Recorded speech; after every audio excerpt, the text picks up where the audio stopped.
ಹರಿ ಓಂ. ಗುರುಬ್ರಹ್ಮಂ ಗುರುವಿಷ್ಣುಂ ಗುರುರ್ದೇವೋ ಮಹೇಶ್ವರಃ ಗುರು ಸಾಕ್ಷಾತ್ ಪರಬ್ರಹ್ಮಂ ತಸ್ಮೈ ಶ್ರೀ ಗುರುವೇ ನಮಃ. ಗುರುವೇ ಸರ್ವಲೋಕಾನಾಂ ವಿಷಜೀವರೋಗಿಣಃ ನಿಧೇ ಸರ್ವವಿದ್ಯಾನಾಂ ದಕ್ಷಿಣಾಮೂರ್ತಯೇ ನಮಃ. ಶ್ರೀ ಗುರುಭ್ಯೋ ನಮಃ. ಸಮಸ್ತ ಪ್ರಜಾಧ್ವನಿ ಟಿವಿ ವೀಕ್ಷಕರಿಗೆ ನಿತ್ಯವಾಣಿ ಕಾರ್ಯಕ್ರಮಕ್ಕೆ ಸ್ವಾಗತ. ಗುರುವಾಸರದಲ್ಲಿ ಶ್ರೀ ಕ್ರೋಧಿನಾಮ ಸಂವತ್ಸರೆ ದಕ್ಷಿಣಾಯನೆ ಹಿಮವಂತ ಋತು ಪೌಷ್ಯಮಾಸೆ ಶುಕ್ಲಪಕ್ಷೆ ಗತಶಾಲಿ 1946ನೇ ಗತಕಲಿ 5125ನೇ ದಿನಾನಿ ಗುರುವಾಸರದಲ್ಲಿ ಇವತ್ತಿನ ತಿಥಿ ದಶಮಿ. ಇವತ್ತಿನ ನಕ್ಷತ್ರ ಭರಣಿ. ಗುರುವಾಸರದಲ್ಲಿ ದ್ವಾದಶ ರಾಶಿಗಳ ಫಲಾಫಲಗಳನ್ನು ನೋಡೋಣ ಬನ್ನಿ. ಪ್ರಥಮ ರಾಶಿ ಮೇಷರಾಶಿ. ಮೇಷರಾಶಿ ಮೇಷಲಗ್ನದವರಿಗೆ ಒಂದಿಷ್ಟು ಎಚ್ಚರಿಕೆಯಿಂದ ಇರುವಂತ ದಿನಮಾನವಾಗಿರುತ್ತೆ. ಯಾಕೆಂದ್ರೆ ಎಲ್ಲಾ ಕೆಲಸದಲ್ಲಿ ಒಂದಿಷ್ಟು ಒತ್ತಡಗಳು ಶುರುವಾಗಂಥದ್ದು.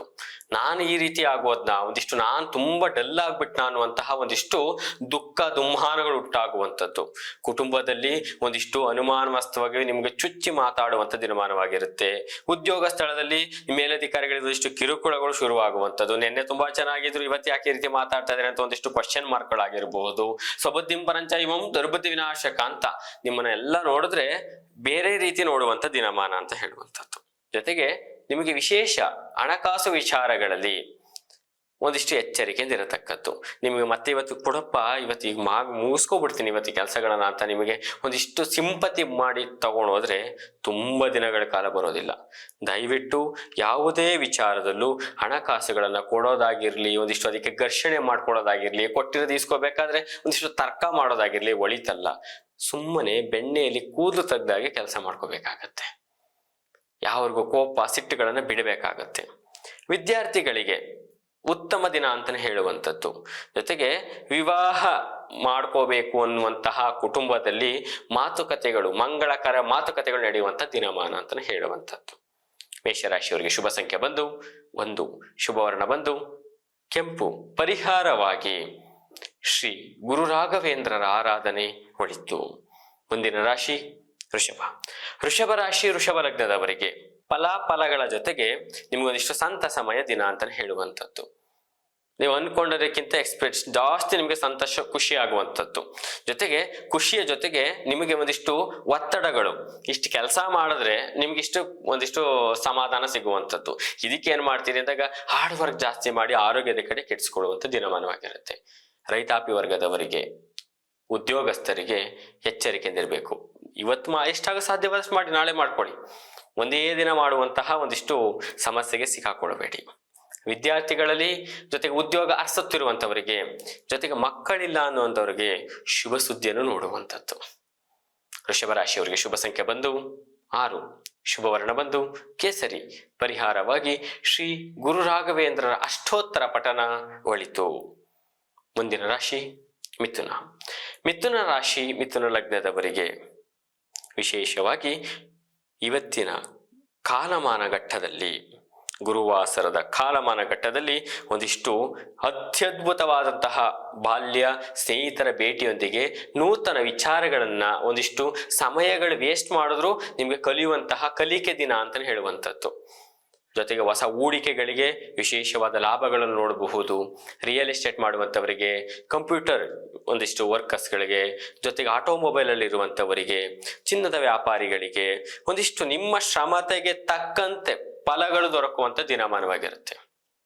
ಜೊತೆಗೆ ನಿಮಗಿರುವಂಥದ್ದು ಕಬ್ಬಿಣಗಳಿಂದ ಪೆಟ್ಟು ಮಾಡ್ಕೊಳ್ಳುವಂಥದ್ದು ಇರುತ್ತೆ. ಸಂಧ್ಯಾ ಕಾಲದಲ್ಲಿ ಎಚ್ಚರಿಕೆ. ವಾಹನಗಳಲ್ಲೂ ಅತ್ಯೆಚ್ಚರಿಕೆಯಿಂದ ಇರತಕ್ಕದ್ದು. ಇವತ್ತಿನ ಶುಭ ಸಂಖ್ಯೆ ಬಂದು 4, ಶುಭವರ್ಣ ಬಂದು ಹಸಿರು. ಪರಿಹಾರವಾಗಿ ನಿಮ್ಮ ಹತ್ತಿರದಲ್ಲಿರುವಂತಹ ಅಶ್ವತ್ಥನಾರಾಯಣರ ಅರಳಿ ಮರ ಪ್ರದಕ್ಷಿಣೆ ಅಥವಾ ನವಗ್ರಹಗಳ ಆರಾಧನೆ ಒಳಿತು. ಮುಂದಿನ ರಾಶಿ ಕರ್ಕಾಟಕ. ಕರ್ಕಾಟಕ ರಾಶಿ ಕರ್ಕಾಟಕ ಲಗ್ನದವರಿಗೆ ವಿಶೇಷ ಫಲಗಳ ಜೊತೆಗೆ ಒಂದಿಷ್ಟು ಭಯ ಉಂಟಾಗುವಂಥದ್ದು. ನೀವೇನೋ ಮಾಡಿರ್ತೀರಿ, ಅದು ಎಲ್ಲದರಲ್ಲೂ ಒಂದಿಷ್ಟು ಅನುಮಾನ, ಭಯ, ಕ್ಲೇಶ, ಮನಸ್ತಾಪ. ಯಾಕೆ ಭಯ ಅಂತಂದ್ರೆ ನೀವು ಆಡೋ ಪ್ರತಿ ಮಾತಲ್ಲೂ ಒಂದು ಕೊಂಕುನು ಹುಡ್ಕುವಂತ ದಿನಮಾನವಾಗಿರುತ್ತೆ. ದುಡುಕಿ ಮಾತಾಡೋದಿರ್ಲಿ, ಸಮಾಧಾನವಾಗಿ ಮಾತಾಡಿರ್ಲಿ. ಧನ ಅಂದ್ರೆ ಒಂದೇ ಅರ್ಥ, ಗೋವು ಅಂದ್ರೆ ಒಂದೇ ಅರ್ಥ. ನಿಮ್ಮ ಪದಗಳ ಅರ್ಥ, ಭಾವಾರ್ಥಗಳು, ಭಾವನೆಗಳು ಬದಲಾವಣೆಗಳಾಗ್ತಾ ಇರುತ್ತೆ. ಅಂದ್ರೆ ನೀವು ಎಚ್ಚರಿಕೆಯಿಂದ ಇರಬೇಕು ಅಂತ ಮಾತುಗಳಲ್ಲಿ. ನೂತನ ವ್ಯವಹಾರಗಳಿಗೆ ಶುಭ ಕಾಲ ಅಲ್ಲ, ವಿದ್ಯಾರ್ಥಿಗಳಿಗೆ ವಿಶೇಷ ಫಲ ಅಂತಾನೆ ಹೇಳುವಂಥದ್ದು. ಜೊತೆಗೆ ಗೃಹ ಉಪಯೋಗಿ ವಸ್ತುಗಳನ್ನ ಕೊಳ್ಳೋದಿಕ್ಕೆ ಫಲಗಳು ತುಂಬಾ ಚೆನ್ನಾಗಿರುತ್ತೆ. ಪೀಠೋಪಕರಣ ಆಗಿರ್ಬೋದು, ಅಥವಾ ನಿಮ್ಮ ಕುಟುಂಬಕ್ಕೆ ಬೇಕಾದಂತಹ, ಗೃಹಕ್ಕೆ ಬೇಕಾದಂತಹ ಪದಾರ್ಥಗಳಾಗಿರ್ಬೋದು, ವಿಶೇಷ ಫಲಗಳನ್ನು ಕೊಡುವಂಥದ್ದು. ಜೊತೆಗೆ ನಿಮಗೆ ಕ್ರೋಢೀಕರಣ, ನಿಮಗೆ ಕೊಟ್ಟಂತಹ ಹಳೆಯ ಋಣಮುಕ್ತರಾಗುವಂಥದ್ದು. ನಿಮಗೆ ನೀವು ಸಾಲಗಾರರಾಗಿದ್ರೆ ಋಣಮುಕ್ತರಾಗಿರ್ತೀರಿ, ಇಲ್ಲ ನಿಮಗೆ ಯಾವ್ದಾರ ಬರ್ಬೇಕಾದ್ರೆ ನಿಮಗೆ ಬಂದು ಸೇರುವಂಥದ್ದು. ಧನಾತ್ಮಕ ಇವತ್ತಿನ ಶುಭ ದಿವಸ ಅಂತಾನೆ ಹೇಳುವಂಥದ್ದು. ಕರ್ಕಾಟಕ ಶುಭ ಸಂಖ್ಯೆ ಬಂದು 4, ಶುಭ ವರ್ಣ ಬಂದು ಕೆಂಪು. ಪರಿಹಾರವಾಗಿ ನಿಮ್ಮ ಹತ್ತಿರದಲ್ಲಿರುವಂತಹ ಶ್ರೀ ಬಾಬಾ ಆರಾಧನೆ, ಶಿರಡಿ ಸತ್ಯಸಾಯಿ ಬಾಬಾ ಆರಾಧನೆ ಒಳಿತು. ಮುಂದಿನ ರಾಶಿ ಸಿಂಹರಾಶಿ. ಸಿಂಹರಾಶಿ ಸಿಂಹ ಲಗ್ನದವರಿಗೆ, ಘನವಸ್ತು ಮಾರಾಟಗಾರರಿಗೆ, ತೆಂಗಿನಕಾಯಿ ಅರ್ಥಾತ್ ಕಬ್ಬಿಣ, ಚಿನ್ನ, ಬೆಳ್ಳಿ, ಲೋಹ ವಿಗ್ರಹಗಳ ಮಾರಾಟಗಾರರಿಗೆ, ಶಿಲ್ಪಿಗಳಿಗೆ ವಿಶೇಷ ಫಲಗಳಲ್ಲಿ ನೋಡುವಂಥದ್ದು. ಆತುರದಲ್ಲಿ ಕೆಲವೊಂದಷ್ಟು ನಿಮ್ಮ ನಿರ್ಧಾರಗಳನ್ನ ಬದಲು ಮಾಡಿಕೊಂಡು ಒಂದಿಷ್ಟು ಲಾಸ್ ಮಾಡ್ಕೊಳ್ಳೋದು ನಿಮ್ಮಿಂದ ಹೊರತು ಸ್ವಲ್ಪ ತಾಳ್ಮೆಯಿಂದ ಮಾತಾಡಿ ವಿಶೇಷ ಫಲಗಳು ಸಿಗುವಂಥದ್ದಾಗಿರುತ್ತೆ. ಜೊತೆಗೆ ನಿಮಗೆ ಹತ್ತಿರದಲ್ಲಿರುವಂತಹ ಯಾವುದೇ ಒಂದಿಷ್ಟು ನಿಮ್ಮ ಜವಾಬ್ದಾರಿನ ಬೇರೊಬ್ಬರಿಗೆ ಕೊಟ್ಟು ಕೆಲಸ ನಿರ್ವಹಣೆ ಮಾಡುವಂತ ಹೇಳಿದ್ರೆ ನಿಮಗೆ ತುಂಬಾ ಲಾಸ್ ಆಗುವಂಥದ್ದು. ನಿಮ್ಮ ಕೆಲಸವ ನೀವೇ ಮಾಡತಕ್ಕದ್ದು. ನಂಬಿಕೆ ಮೇಲೆ ವ್ಯವಹಾರಗಳು ಒಳಿತಲ್ಲ. ಸಿಂಹರಾಶಿ ಸಿಂಹಲಗ್ನದವರಿಗೆ ಶುಭ ಸಂಖ್ಯೆ ಬಂದು 9, ಶುಭ ವರ್ಣ ಬಂದು ನೀಲಿ. ಪರಿಹಾರವಾಗಿ ನವಗ್ರಹಗಳ ಆರಾಧನೆ ಒಳಿತು. ಮುಂದಿನ ರಾಶಿ ಕನ್ಯಾ. ಕನ್ಯಾ ರಾಶಿ ಕನ್ಯಾ ಲಗ್ನದವರಿಗೆ, ವಿಶೇಷವಾಗಿ ರೈತಾಪಿ ವರ್ಗದವರಿಗೆ, ಹತ್ತಿ ಬಟ್ಟೆ ವಸ್ತ್ರಗಳ ಮಾರಾಟಗಾರರಿಗೆ, ಉಣ್ಣೆ ಒಂದು ವಸ್ತ್ರಗಳ ಮಾರಾಟಗಾರರಿಗೆ, ಬಟ್ಟೆ ಅಂಗಡಿ ವಸ್ತ್ರಗಳ ಮಾರಾಟಗಾರರಿಗೆ ವಿಶೇಷ ಧನಲಾಭ ಅಂತಾನೆ ಹೇಳುವಂಥದ್ದು. ಜೊತೆಗೆ ಹೈನುಗಾರಿಕೆ ಮಾಡುವಂಥವರಿಗೆ, ಮಧ್ಯವರ್ತಿಗಳಲ್ಲಿ ಹಸುನ ತಗೊಳ್ಳೋದು ಮಾರುವಂಥದ್ದು ಮಾಡುವಂಥವರಿಗೆ, ದ್ರವ ಪದಾರ್ಥದ ನೀರು ಮಾರಾಟಗಾರರಿಗೆ, ಹಾಲು ಮಾರಾಟಗಾರರಿಗೆ ಇಪಿಸ ಫಲಗಳನ್ನು ಕೂಡ ಇವತ್ತು ನೋಡುವಂಥದ್ದು. ನೂತನ ವ್ಯವಹಾರಗಳಿಗೆ ಶುಭ ಕಾಲವಲ್ಲ. ಕನ್ಯಾ ರಾಶಿಯವರಿಗೆ ಶುಭ ಸಂಖ್ಯೆ ಬಂದು 4, ಶುಭ ವರ್ಣ ಬಂದು ಹಸಿರು. ಪರಿಹಾರವಾಗಿ ದುರ್ಗಾ ಪರಮೇಶ್ವರಿ ಆರಾಧನೆ ಒಳಿತು. ಮುಂದಿನ ರಾಶಿ ತುಲಾ. ತುಲಾ ರಾಶಿ ತುಲಾ ಲಗ್ನದವರಿಗೆ ಮಕ್ಕಳಲ್ಲಿ ಒಂದಿಷ್ಟು ಕೊಂಚ ವ್ಯತ್ಯಾಸ ಆಗುವಂಥದ್ದು. ಏನು ಅಂದ್ರೆ ವಾತಾಪಿತ್ತ ಕಫ, ವಿಶೇಷವಾಗಿ ವೈದ್ಯಕೀಯ ತಪಾಸಣೆ ಒಳಿತು. ಮಧ್ಯಾಹ್ನದ ಅರ್ಧ ಭಾಗದಲ್ಲಿ ನೂತನ ವ್ಯವಹಾರಗಳಿಗೆ, ಜೊತೆಗೆ ಗುತ್ತಿಗೆದಾರರು, ಕಾಂಟ್ರಾಕ್ಟ್ ಫೀಲ್ಡ್ ಅಲ್ಲಿ ಇರುವಂತವರಿಗೆ, ರಾಜಕೀಯ ಕ್ಷೇತ್ರದಲ್ಲಿರುವಂತವರಿಗೆ ನಿಮಗೆ ಒಂದಿಷ್ಟು ಉತ್ತಮ ಶ್ರೇಣಿಗೆ ಕರ್ಕೊಂಡು ಹೋಗುವಂಥದ್ದು, ನಿಮ್ಮ ಗ್ರಾಫ್ ಮೇಲೆ ಹೋಗುವಂಥದ್ದು, ಜನಗಳಿಗೆ ನಿಮ್ಮ ಒಂದಿಷ್ಟು ಹೆಸರು ಮಾತಿಗೆ ಬರುವಂಥದ್ದು, ತುಂಬಾ ಹೆಲ್ಪರ್ ಮಾಡುವಂತ ದಿನಮಾನವಾಗಿರುತ್ತೆ. ಜೊತೆಗೆ ನಿಮಗೆ ಹೆಸರು, ಗೌರವ, ಸ್ಥಾನ ಮಾನಗಳು ಹೆಚ್ಚಾಗುವಂಥದ್ದು.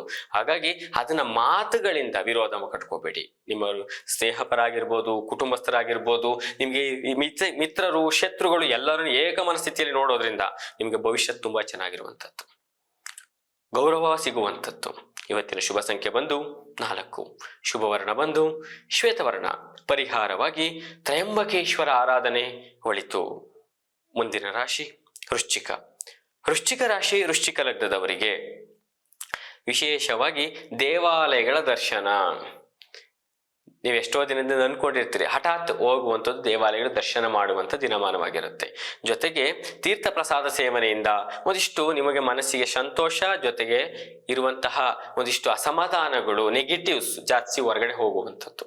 ತುಂಬಾ ಪಾಸಿಟಿವ್ ಆಗಿ ಕಾಮ್ ಆಗಿರುವಂಥ ದಿನ ಅಂತ ಹೇಳುವಂಥದ್ದು. ಪುಣ್ಯಕರ ಕೆಲಸಗಳು, ಪುಣ್ಯ ನದಿ ಸ್ನಾನಗಳನ್ನು ನೋಡುವಂಥದ್ದು. ತದನಂತರದಲ್ಲಿ ನಿಮಗೆ ವ್ಯಾವಹಾರಿಕವಾಗಿ ತಗೊಳ್ಳೋದಾದ್ರೆ ನಿಮಗೆ ಕೈ ಬದಲಾವಣೆ ಮಾಡುವಂಥದ್ದು. ನೀವು ಯಾರು ಲೇವಾದೇವಿ ಮಾಡುವಂಥವ್ರು ಇರುವಂಥವರಾಗಿದ್ರೆ ನಿಮ್ಮ ಕೈಗೆ ನಿಮ್ಮ ಋಣಾತ್ಮಕ ಧನ ಬಂದು ಕೈ ಸೇರುವಂಥದ್ದು. ಜೊತೆಗೆ ಪತಿ ಪತ್ನಿಯರಲ್ಲಿ ಕಲಹಗಳಿದ್ರೆ ಒಂದಿಷ್ಟು ದೂರ ಆಗುವಂಥ ಸಂತ ಸಮಯ ದಿನ ಅಂತಾನೆ ಹೇಳುವಂಥದ್ದು. ವಿಶೇಷವಾಗಿ ಗೌರವಾನ್ವಿತವಾಗಿ ದೊಡ್ಡ ದೊಡ್ಡ ವ್ಯಕ್ತಿಗಳ ಪರಿಚಯ ಆಗುವಂಥ ದಿನಮಾನ ಕೂಡ ಕಂಡು ಬರುತ್ತೆ. ವೃಶ್ಚಿಕದವರಿಗೆ ಶುಭ ಸಂಖ್ಯೆ ಬಂದು 1, ಶುಭ ವರ್ಣ ಬಂದು ಕೇಸರಿ. ಪರಿಹಾರವಾಗಿ ಹನುಮಾನ್ ಅಷ್ಟೋತ್ತರ ಪಠನ ಒಳಿತು. ಮುಂದಿನ ರಾಶಿ ಧನಸ್ಸು. ಧನಸ್ಸು ರಾಶಿಯವರಿಗೆ ರೈತಾಪಿ ವರ್ಗದರ ತದನಂತರದಲ್ಲಿ ಭೂಮಿಯನ್ನು ಕಳೆದುಕೊಳ್ಳುವಂಥದ್ದು. ಯಾವತ್ತೋ ಏನೋ ಮಾಡಿರ್ತೀರಿ, ನಿಮ್ಮ ಕೈಯಿಂದ ನೀವು ಮಾಡಿಕೊಂಡು ನೀವು ಭೂಮಿಯನ್ನು ನೀವು ಸಂಪಾದನೆ ಮಾಡಿದ್ದು ನೀವೇ ಕಳೆಯುವಂಥ ದಿನಮಾನವಾಗಿರುತ್ತೆ ಧನುಸ್ಸು ರಾಶಿಯವರಿಗೆ. ಹಾಗಾಗಿ ಒಂದಿಷ್ಟು ಮನೋವ್ಯತೆ, ಮನೋದುಃಖ ಅಂತ ಹೇಳುವಂಥದ್ದು, ಜಿಜ್ಞಾಸೆಗೆ ಒಳಗಾಗುವಂಥದ್ದು, ಕೂಡಿಟ್ಟ ಹಣ ಕಳವಾಗುವಂಥದ್ದು, ಬೆಲೆ ಬಾಳುವ ವಸ್ತುವನ್ನು ಕಳೆದುಕೊಳ್ಳುವಂಥದ್ದು. ಹಾಗಾಗಿ ನಿಮಗೆ ನಿಮ್ಮ ಕುಟುಂಬದಲ್ಲಿ ಒಂದಿಷ್ಟು ವೈಮನಸ್ಸು, ನಿಮ್ಮ ತಂದೆ ತಾಯಿಯರ ಜೊತೆ ವೈಮನಸ್ಸು. ದಯವಿಟ್ಟು ಗುರು ಹಿರಿಯರ ನಿರ್ದೇಶನದ ನಿಮ್ಮ ಕುಟುಂಬದ ಜೊತೆ ಚರ್ಚೆ ಮಾಡಿ ನಿರ್ಧಾರ ತಗೊಳ್ಳಿ. ನೀವು ಏಕ ನಿರ್ಧಾರ ತಗೊಂಡ್ರೆ ಲೈಫ್ ಟೈಮ್ ನಿಮಗಿದು ಒಂದು ಕಪ್ಪು ಚುಕ್ಕಿಯಾಗಿ ಉಳಿಯುವಂಥ ದಿನಮಾನವಾಗಿರುತ್ತೆ. ನೂತನ ಕೆಲಸಗಳಿಗೆ ಶುಭ ಕಾಲವಲ್ಲ. ಧನುಸ್ಸು ರಾಶಿಯವರಿಗೆ ಆರೋಗ್ಯದ ಕಡೆ ತುಂಬಾ ಗಮನ ಕೊಡಬೇಕಾಗತ್ತೆ. ಶುಭ ಸಂಖ್ಯೆ ಬಂದು 6, ಶುಭವರ್ಣ ಬಂದು ಕಂದು ಬಣ್ಣ, ಪರಿಹಾರವಾಗಿ ಹನುಮಾನ್ ಚಾಲಿಸ ಪಠನ ಒಳಿತು. ಮುಂದಿನ ರಾಶಿ ಮಕರ. ಮಕರ ರಾಶಿ, ಮಕರ ಲಗ್ನದವರಿಗೆ ವಿದ್ವತ್, ನಿಮ್ಮ ಒಂದು ವಿದ್ವತ್ತನ್ನ ಪರೀಕ್ಷೆ ಮಾಡಿ ನಿಮ್ಮ ವಿದ್ವತ್ತಿಗೆ ನಿಮ್ಮ ಸ್ಥಾನ ಮಾನ ಗೌರವಗಳನ್ನು ಕೊಡುವಂಥದ್ದು, ಕರೆದು ಪುರಸ್ಕಾರ ಮಾಡುವಂಥದ್ದು ಮಕರ ರಾಶಿಯವರಿಗೆ. ಯಾಕೆಂದ್ರೆ ನಿಮ್ಗೆ ಅಲ್ಪ ವಿದ್ಯೆ ಮಹಾಗರ್ವ ಅಂತ ಏನಿಲ್ಲ, ನಿಮ್ಗೆ ತುಂಬಾ ಜ್ಞಾನಗಳಿರುತ್ತೆ, ಅದನ್ನ ಹೊರ ಹಾಕೋದಿಕ್ಕೆ ಒಂದು ಶುಭ ಕಾಲ ಅಂತಾನೆ ಹೇಳುವಂಥದ್ದು. ಪೀಠಾಧಿಪತಿಗಳು, ನಿಮ್ಮ ಗುರುಗಳನ್ನ ಒಂದಷ್ಟು ಭೇಟಿಯಾಗುವಂಥದ್ದು ಶುಭ ಕಾಲ ಅಂತಾನೆ ಹೇಳುವಂಥದ್ದು. ಜೊತೆಗೆ ಲೇಖಕರಿಗೆ, ಪುಸ್ತಕ ಮಾರಾಟಗಾರರಿಗೆ, ತಕೊಂಡುಕೊಳ್ಳೋದು ಮಾರೋದು ಮಾಡುವಂಥವರಿಗೆ, ದಿನಸಿ ಪದಾರ್ಥ ಮಾರಾಟಗಾರರಿಗೆ ವಿಶೇಷ ಫಲ ಅಂತಾನೆ ಹೇಳುವಂಥದ್ದು. ಮಕರ ರಾಶಿಯವರಿಗೆ ಶುಭ ಸಂಖ್ಯೆ ಬಂದು 9, ಶುಭವರ್ಣ ಬಂದು ಶ್ವೇತವರ್ಣ, ಪರಿಹಾರವಾಗಿ ಶ್ರೀ ಗುರುರಾಗರ ಆರಾಧನೆ ಒಳಿತು. ಮುಂದಿನ ರಾಶಿ ಕುಂಭ. ಕುಂಭ ರಾಶಿ, ಕುಂಭ ಲಗ್ನದವರಿಗೆ ಕರ್ಮಫಲ. ಯಾವತ್ತೋ ಏನೋ ಮಾಡಿರ್ತೀರಿ, ಇವತ್ತು ನೆಮ್ಮದಿಯಾಗಿ ನಿಮ್ ಕೈ ಸೇರುವಂಥದ್ದು ನಿಮಗೆ ಸುಮ್ಮನೆ ನಿಮಗೆ ಅದು ಒಂದಷ್ಟು ಕಿರಿಕಿರಿ ಮಾಡುವಂಥದ್ದು, ಮನಸ್ಸನ್ನ ಒಂದಷ್ಟು ಚಂಚಲತೆಗೆ ಈಡು ಮಾಡುವಂಥದ್ದು. ಯಾವತ್ತೋ ಏನೋ ಒಂದಿರ್ತೀರಿ, ಇವತ್ತು ಅದನ್ನ ಎತ್ತಿ ಆಡುವಂಥದ್ದು. ಜೊತೆಗೆ ಅವಮಾನಗಳಾಗುವಂಥದ್ದು, ನಿಮ್ಮಿಂದ ಬೇರೆಯವರಿಗೆ ಅವಮಾನ ಅಥವಾ ಬೇರೆಯವರು ನಿಮ್ಮನ್ನ ಅನುಮಾನ ಸ್ಥಿತಿಯಲ್ಲಿ ನೋಡುವಂಥದ್ದು. ಇದರಿಂದ ಏನಾಗುತ್ತೆ, ಕದ್ದಾಲಿಕೆ ಮಾಡುವಂಥ ದಿನಮಾನ ಅಂತಾನೆ ಹೇಳುವಂಥದ್ದು. ಜೊತೆಗೆ ಅಧಿಕಾರಿಗಳಿಂದ ಒಂದಿಷ್ಟು ಒತ್ತಡಗಳು, ಹಿಂಸೆ ಯಾತನೆಗಳು, ಒಂದಿಷ್ಟು ಟಾರ್ಗೆಟ್ ಕೊಡುವಂಥ ದಿನಮಾನವಾಗ್ಬಿಡುತ್ತೆ. ನಿಮ್ಮ ವಿದ್ಯೆ ಅದು ನೀರಾಗಿ ಹೊರತ್ಕೊಂಡು ಹೋಗುವಂಥದ್ದು, ನಿಮ್ಮ ಜ್ಞಾನ ಬೇಡದಕ್ಕೆ ಖರ್ಚು ಮಾಡುವಂಥದ್ದು. ಜೊತೆಗೆ ನೂತನ ಕೆಲಸ ಕಾರ್ಯಗಳಲ್ಲಿ ಕುಟುಂಬಸ್ಥರಲ್ಲಿ, ಮಕ್ಕಳಿಲ್ಲದವರಿಗೆ ವಿಶೇಷ ವ್ಯಕ್ತಿ ಆಗಮನ ಕುಟುಂಬಕ್ಕೆ, ವಿವಾಹ ಮಾತುಕತೆಗಳು ನಡೆಯುವಂಥದ್ದು, ಪ್ರೇಮಿಗಳಿಗೆ ಕುಟುಂಬಸ್ಥರ ಜೊತೆ ಮಾತಾಡುವಂಥ ಸದಾವಕಾಶ ಅಂತಾನೆ ಹೇಳುವಂಥದ್ದು ದಿನಮಾನವಾಗಿರುತ್ತೆ. ಶುಭ ಸಂಖ್ಯೆ ಬಂದು 8, ಶುಭವರ್ಣ ಬಂದು ಬಿಳಿ, ಪರಿಹಾರವಾಗಿ ನಿಮ್ಮ ಹತ್ತಿರದಲ್ಲಿರುವಂತಹ ನವಗ್ರಹಗಳ ಆರಾಧನೆ ಒಳಿತು. ಕೊನೆಯ ರಾಶಿ ಮೀನರಾಶಿ. ಮೀನರಾಶಿ, ಮೀನ ಲಗ್ನದವರಿಗೆ ಆರೋಗ್ಯದ ಕಡೆ ವಿಶೇಷವಾಗಿ ಗಮನ ಕೊಡಲೇಬೇಕಾಗತ್ತೆ. ಯಾತಕ್ಕೆ ವಿಶೇಷವಾಗಿ ಗಮನ ಅಂತ ಹೇಳೋದಾದ್ರೆ, ಒಂದಿಷ್ಟು ಬೆಳಿಗ್ಗೆ ತುಂಬಾ ಚೆನ್ನಾಗಿರ್ತೀರಿ, ಒಂದು 10:11 ಗಂಟೆ ಹೊತ್ತಿಗೆ ತುಂಬಾ ಸುಸ್ತಾಗುವಂಥದ್ದು, ಕೈ ಕಾಲುಗಳೆಲ್ಲ ಸೋತ್ಕೊಳ್ಳುವಂಥದ್ದು. ಹೀಗಾಗಿ ಒಂದಿಷ್ಟು ಆರೋಗ್ಯದ ಕಡೆ ಗಮನ ಕೊಡಬೇಕಾಗುತ್ತೆ. ಸರಿಯಾದ ಸಮಯಕ್ಕೆ ಊಟ ಉಪಚಾರ ಮಾಡೋದ್ರಿಂದ ಶುಭ ಕಾಲ ಅಂತ ಹೇಳುವಂಥದ್ದು. ಜೊತೆಗೆ ನಿಮ್ಮ ಹತ್ತಿರದಲ್ಲಿರುವಂತಹ ನವಗ್ರಹಗಳ ಆರಾಧನೆ ಒಳಿತು. ನೂತನ ವ್ಯವಹಾರಗಳಿಗೆ ಶುಭ ಕಾಲಗಳೇನಲ್ಲ. ಪಿತ್ರಾರ್ಜಿತ ಆಸ್ತಿ ಮಾರಾಟಗಾರರಿಗೆ ಕೋರ್ಟು ಕಚೇರಿ ಯಾವುದೇ ವಿಚಾರಗಳಿದ್ರೆ ಒಂದಿಷ್ಟು ಮುಂದೆ ಹಾಕೋದು ಒಳಿತು. ಮೀನರಾಶಿಯವರಿಗೆ ಶುಭ ಸಂಖ್ಯೆ ಬಂದು 6, ಶುಭವರ್ಣ ಬಂದು ಕಂದು ಬಣ್ಣ, ಪರಿಹಾರವಾಗಿ ನವಗ್ರಹಗಳ ಆರಾಧನೆ ಒಳಿತು. ಶ್ರೀ ಗುರುಭ್ಯೋ ನಮಃ. ಹರಿ ಓಂ.